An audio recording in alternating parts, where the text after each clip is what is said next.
ನಮಸ್ತೆ ಸ್ನೇಹಿತರೆ. ನನ್ನ ಹೆಸರು ಎ ಸಿ ಚೆನ್ನಪ್ಪ ಅಂತೇಳಿ.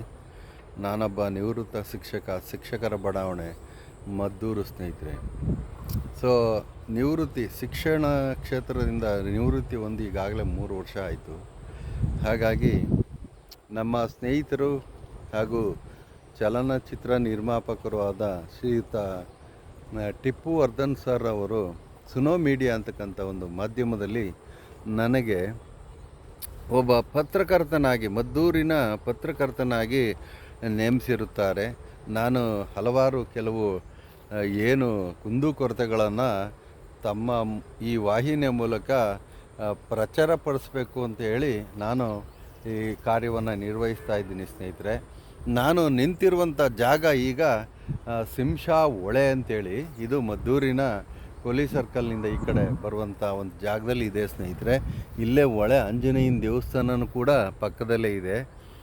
ಸೊ ಇಲ್ಲಿ ಏನು ನಾನು ನಿಮಗೆ ಪ್ರಸ್ತುತಪಡಿಸ್ಬೇಕು ಅಂತ ಹೇಳ್ತಾ ಇರ್ತಕ್ಕಂಥ ಒಂದು ಏನು ಕರ್ಮಕಾಂಡ ಅಂತ ಏನು ಅಂತಂದರೆ, ಈಗ ನಾನು ಹಲವಾರು ಬಾರಿ ನಮ್ಮ ತಾಲೂಕು ದಂಡಾಧಿಕಾರಿಗಳಿಗೆ ಮತ್ತು ನಮ್ಮ ಜನಪ್ರತಿನಿಧಿಗಳಿಗೆ ಹಾಗೂ ಮಾನ್ಯ ಶಾಸಕರುಗಳಿಗೆ ಎಲ್ಲ ಒಂದಷ್ಟು ವರದಿಗಳನ್ನು ಕೊಡ್ತಾ ಇದ್ದೀನಿ ಸ್ನೇಹಿತರೆ.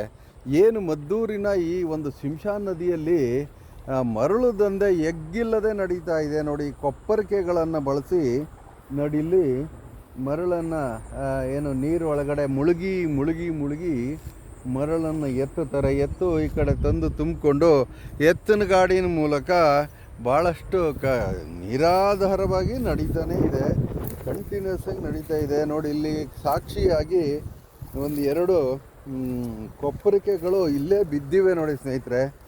ಸೊ ನಾನು ಇದನ್ನು ತಮ್ಮ ಗಮನಕ್ಕೆ ತರ್ತಾ ಇದ್ದೀನಿ. ಮಾನ್ಯ ಶಾಸಕರು ದಯಮಾಡಿ ಇದನ್ನು ದಂಧೆಯನ್ನು ತಡಿಬೇಕು, ನಿಲ್ಲಿಸಬೇಕು.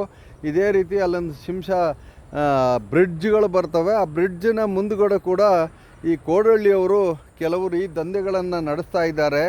ಆ ಬ್ರಿಡ್ಜ್ಗೆ ಭಾಳಷ್ಟು ಅಪಾಯ ಇದೆ.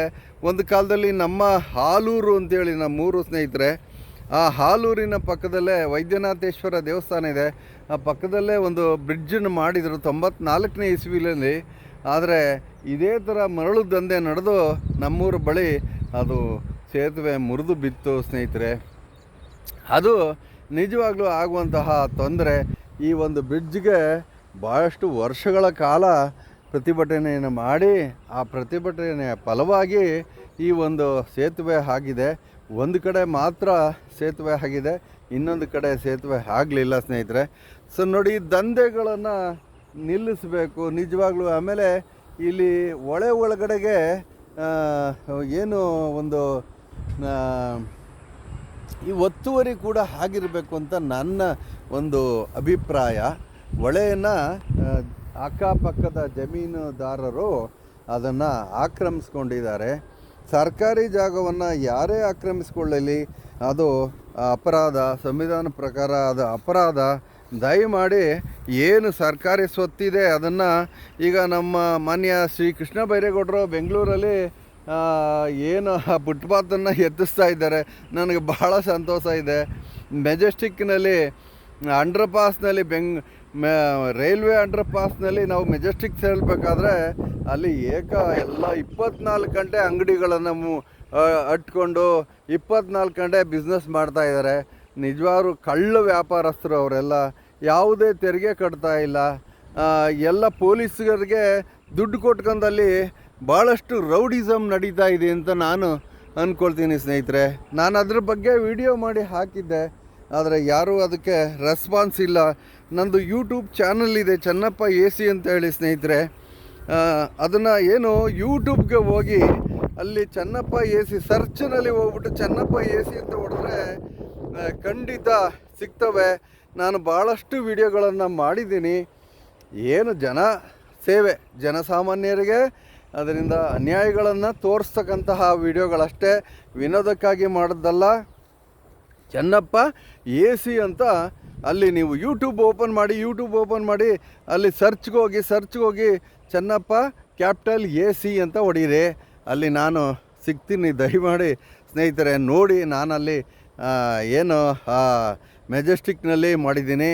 ಹಾಗೆಯೇ ದೇವರಾಜ ಅರಸು ಸರ್ಕಲ್ ಏನು ನಮ್ಮ ಒಂದು ನಿವೃತ್ತ ನೌಕರರಿಗೆ ಒಂದು ಆಫೀಸ್ ಇದೆ, ಅಲ್ಲಿ AG ಆಫೀಸ್ ಅಂತೇಳಿ ಅದು, ಅಲ್ಲಿ ಕೂಡ ಫುಟ್ಪಾತ್ನಲ್ಲಿ ಏನು ಆಹಾರ ಬೇಕು ನಿಮಗೆ, ಯಾವ ಮಾಂಸ ಮಡ್ಡಿ ಎಲ್ಲನೂ ಫುಟ್ಪಾತ್ನಲ್ಲಿ ಒಡ್ಕೊಂಡು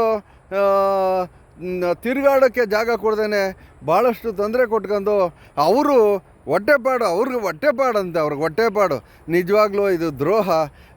ಸರ್ಕಾರಿ ಜಾಗದಲ್ಲಿ ಯಾರೇ ಆಕ್ರಮಿಸ್ಕೊಂಡ್ರೂ ಅದು ಅಪರಾಧ ಅಲ್ವೇ?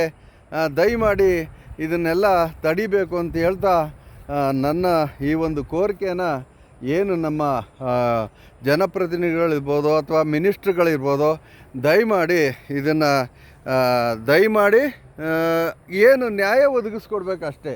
ಏನು ನಮ್ಮ ಏನು ಸವಲತ್ತು ಈ ಸಿಂಶಾ ನದಿ ಇದೆಯಲ್ಲ, ಇದು ಪ್ರಕೃತಿ ದತ್ತ ಕೊಡುಗೆ ನಮಗೆ. ಹೊಳೆ ಬಹುಶಃ ಅಕ್ಟೋಬರ್ಗೆ ತುಂಬಿ ಹರಿಯುತ್ತದೆ. ಅಂಥ ಕಾಲದಲ್ಲಿ ನೋಡೋಕ್ಕೆ ಅದೆಷ್ಟು ಸೌಂದರ್ಯ ನೋಡಿ. ಅಲ್ಲೆಲ್ಲ ಆ ಕಡೆ ಕೋಡಹಳ್ಳಿ ಕಡೆಯಿಂದಲೂ ಜಾಡನ್ನು ಮಾಡಿದ್ದಾರೆ. ಮೋಸ್ಟ್ಲಿ ಮರಳನ್ನು ದಂಧೆ ನಡೆಸೋದಕ್ಕೆ ಶುರು ಆಗುತ್ತೆ ಅಂತ ಕಾಣಿಸ್ತದೆ. ದಯಮಾಡಿ ಇದೆಲ್ಲ ನಡಿಬಾರ್ದು ಅನ್ನೋದು ನನ್ನ ಒಂದು ಕೋರಿಕೆ. Thank you so much.